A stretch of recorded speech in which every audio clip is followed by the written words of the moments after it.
Hello everyone, Zane here and welcome back to my channel. Hope you're having a great day so far. In this video, I'm going to show you guys my top 5 ways to make gil in Final Fantasy XIV. So before we continue this video, if you like what you see, make sure you hit that subscribe button for more Final Fantasy XIV content. Alright, so number 5 on my list is going to be desynthesis. Now, at level 30, as a crafter, you can unlock desynthesis by talking to the Rogadin behind me. I think the quest is called Gone to Pieces. Desynthesis is the ability to desynthesize or break down an item to its raw materials. You can get shards, crystals, and clusters, and a random item from the recipe itself. To find out if an item is desynthesizable, you go to a piece of gear or an item, and at the bottom here it'll say extractable, projectable, and desynthesizable. If there's an N, that means it cannot. If there's a Y, that means you can. So if we go into my inventory, as you can see here, these weapons can be desynthesizable. Now the number you see beside of it is the item level. So in this case, Suzaku's Lance is a 385 item level. Once your skill level is above 385.00, you have a chance of an increased drop rate of a rare item. This is crucial to getting these expensive items that sell for a lot of gil on the market board. So as an example, if I desynthesize these weapons, there's a good chance I will get the personal drop of the primal that it came from. So Shinryu would be Shinryu's scale, Suzaku would be her tail feather, and so on and so forth.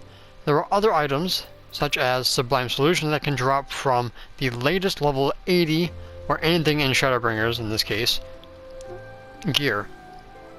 These are for crafting the very important and highly sought out 3-star crafter gear for Shadowbringers.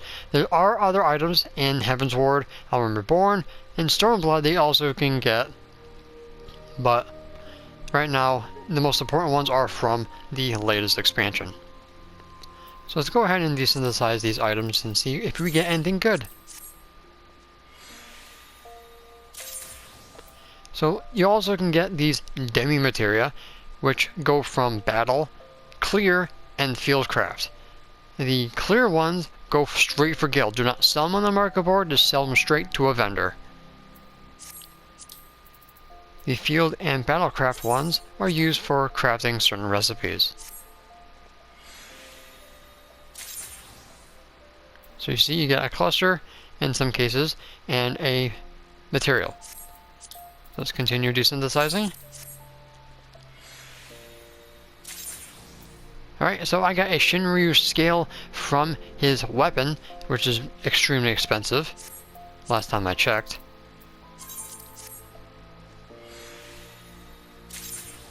There's battlecraft material, which is used for weapon glamours.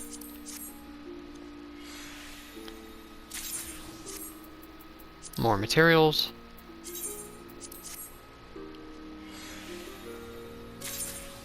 More clear demi materia.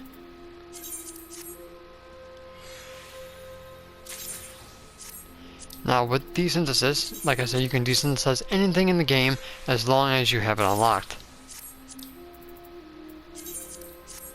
So as you continuously desynthesize, your skill level for desynthesis will increase. You cannot blow up or fail a desynthesis because they changed that a couple of patches back. So these Sublime Solutions are used for the wreathing crafts in Shadowbringers. Please note your desynthesis skill does have a cap based on the highest item level. Alright, so if you go into your character under class and job, Disciples of Hand and Land, you can check your desynthesis skill. So right now the cap is at 510. Alright, once you reach that, you no longer can increase it until the next patch, where we get the next increased item level. Alright, so desynthesis is going to be number 5 on my list. Coming out number 4 is going to be your Grand Company. If you guys have not seen my board list series, I covered how to make gil with your grand company about 2 videos ago. Alright, so to make gil with your grand company, it is best that you get the captain rank. You get this through your squadron, which you can't do that until you get the 2nd lieutenant rank. Alright, which you're going to be needing to get the items in question. But getting the captain will give you 90,000 grand company seal cap.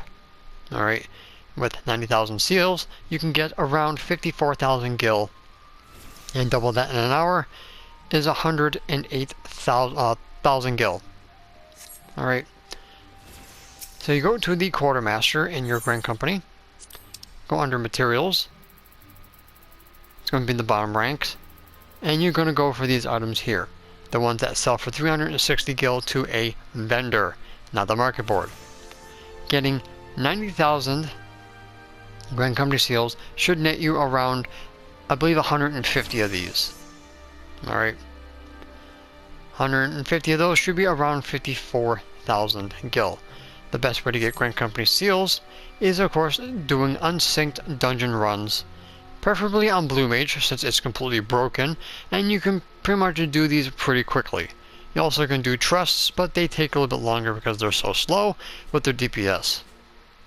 I have many videos on how to unsync dungeons, which I do need to do one for Blue Mage, since you can do one dungeon pretty quickly because half of the enemies in that dungeon are the undead, and we have one spell that does massive damage to the undead. Alright, so I already went ahead and grabbed a bunch of these duck bones. You can use whatever ones you like, but I went with the duck bones, and I actually had a little bit more grand company seals at the end. So I have 157, and that's going to be times 360. So we are going to run to a vendor and see exactly how much gil this will net us. Alright, so when I get to a vendor, we will continue. Alright guys, so here we are on the market board. Talk to the independent jeweler, or whoever you want to pick, and we're going to sell 150. I kind of split off the 7. Alright, so we go sell, and bada bing, bada boom, 54,000 gil right there for 150 of these items. And let's just sell the 7 other ones I have too. Alright, so I have 56,520, because I had a little bit of left over. Now I got that with about a half hour's time. So this is twice in 1 hour, and you'll be able to get over 100,000 gil. Simple and easy. Now make sure that you do not do this until you are well stocked up on dark matters for your repairs, and of course ventures and aetheryte tickets to go straight to your grand company. Alright, so that is going to be number 4 on this list. Coming up on number 3 is going to be Eurekapagos. Eureka can be unlocked at level 70 after completing the 4.0 main story quest of Stormblood. Come to the Pier 1 in Kugane and talk to Rodney. So Eurekapagos can only be unlocked after completing the story in Animos.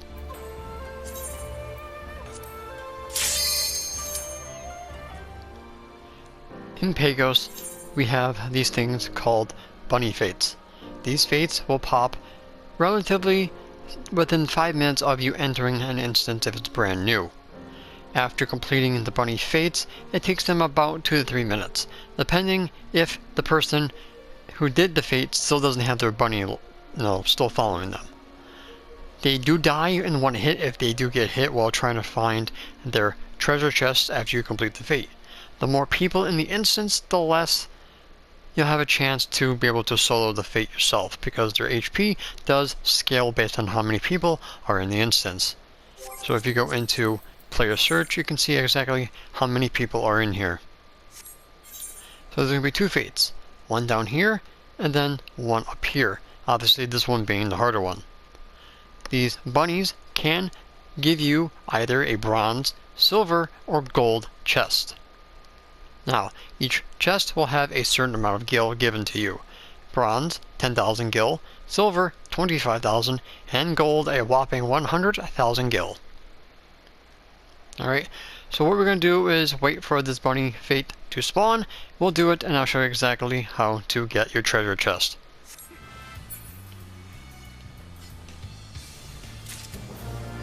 Alright, so after you're done doing the fate, you'll get poetics, lockboxes, and you also will get a bunny. Or I'd like to call them money bunnies. Alright, so under your key inventory, you'll have the lucky carrot. By selecting it, it'll tell you exactly where to go. So this sucker wants me to go north, which most likely is going to end me up in here. Alright, so I'm going to be skipping right towards the treasure, and then we'll continue the video. Alright guys, so we're almost there. You literally have to be like on top of the treasure for the bunny to find it.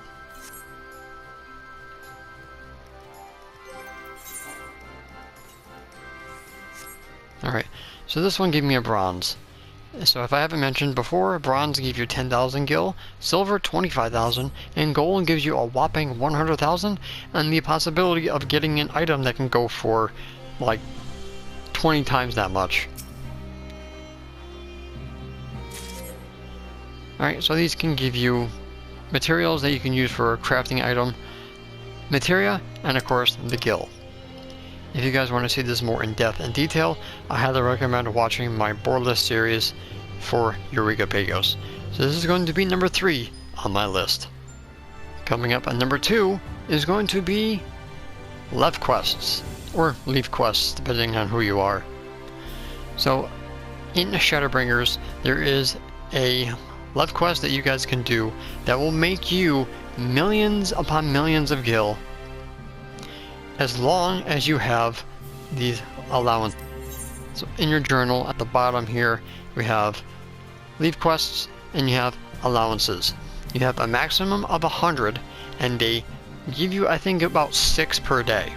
Now, if you burn all 100 of your allowances on one specific leve quest in Shadowbringers, you guys can make over 1 million gil.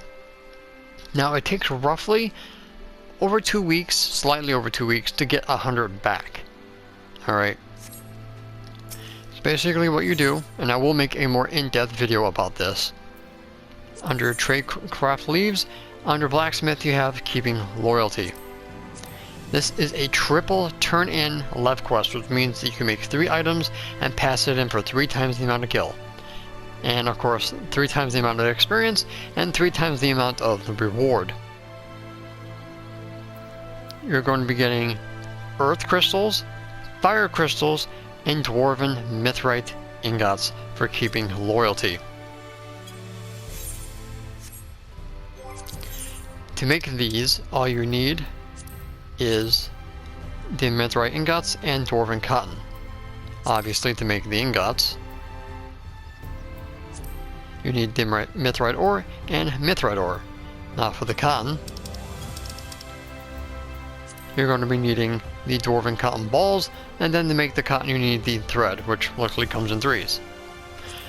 Due to the lightning crystal market being garbage, you basically can get these for 1 gil a piece. And if you do step 3, you basically can recycle the gil to get more crystals, and then get more money through the leve quests.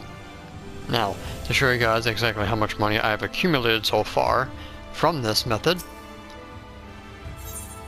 I have gained 1,834,271. Now I do have a macro that I use myself for this, and it's going to be right here: the reflect, manipulation, waste not 2, 2 prep touches, innovation, Bioregath, bloodslinging, and 2 groundwork. Obviously this works for me because I am in full 490 set, a specialist, and of course I have my Skysign tool for blacksmith. So doing these crafts with this rotation is pretty simple. Obviously, if you want to maximize your profits and maximize spirit bonding, you will be wearing the dwarven set to spirit bond that for materia while you're making these mithril files. But like I said, I will make a video on all the details about that in a future video. But this is going to be number 2 on my list. And coming up at number 1, if you guys couldn't guess, is crafting. No matter what happens to the market board or what Square Enix does to crafting, crafting will always be the number 1 way, in my honest opinion. As a crafter, you can make absolutely anything they throw at you.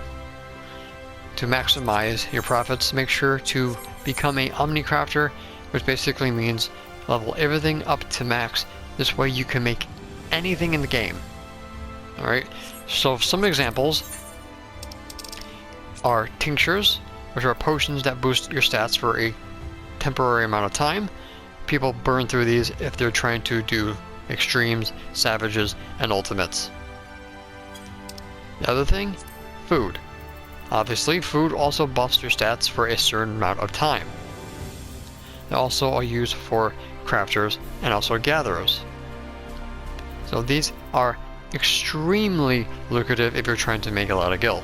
If you want, you ultimately can just do alchemist and culinarian, since tinctures don't really share ingredients, and culinarian does not share ingredients with any other crafting job. So if you want to make just tinctures and food, you can do with that. Every crafter can get all the skills if you like. In certain patches, I think 0.2 patches and 0.3 patches, or maybe 0.1, I don't remember, there'll be crafting gear. Most people don't really want to make their crafter gear themselves, so they'll go to the market board and shell out gil to skip all that and go straight for the goods. Of course, you also have script gear too, but you can't buy those with gil. In certain patches, you also can get glamour weapons from primals. They are completely random which one they put into the game. We actually ended up getting Stormblood primal weapons before we even got Zervan weapons, which was a Heavensward primal. But a lot of the times, people want glamour for the weapons, and they will most likely go for the newest primal. Alright. But crafting also goes hand in hand with left quests as well, so you guys can make gil with your crafters and your left quests in combination.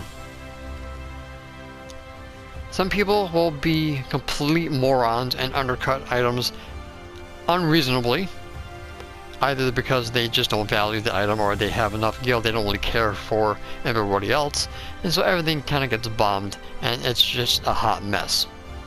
But there are people out there who are smart, like me, who undercut by 1 gil, which you all should be doing, so to maximize your profits.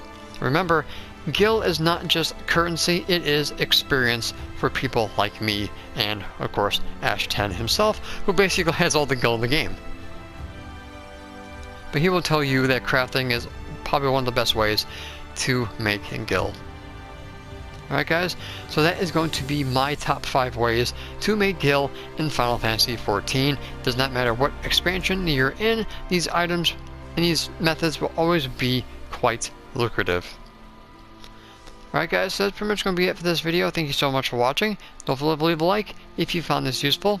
Any comments, questions, and or concerns, please put them in the comment section down below. I'd be more than happy to help you guys out with any questions you might have. And of course, don't forget to subscribe to my channel if you're new for more Final Fantasy XIV Shadowbringers content. And as a reminder, make sure you hit that notification bell next to my subscribe button so you guys never miss an upload.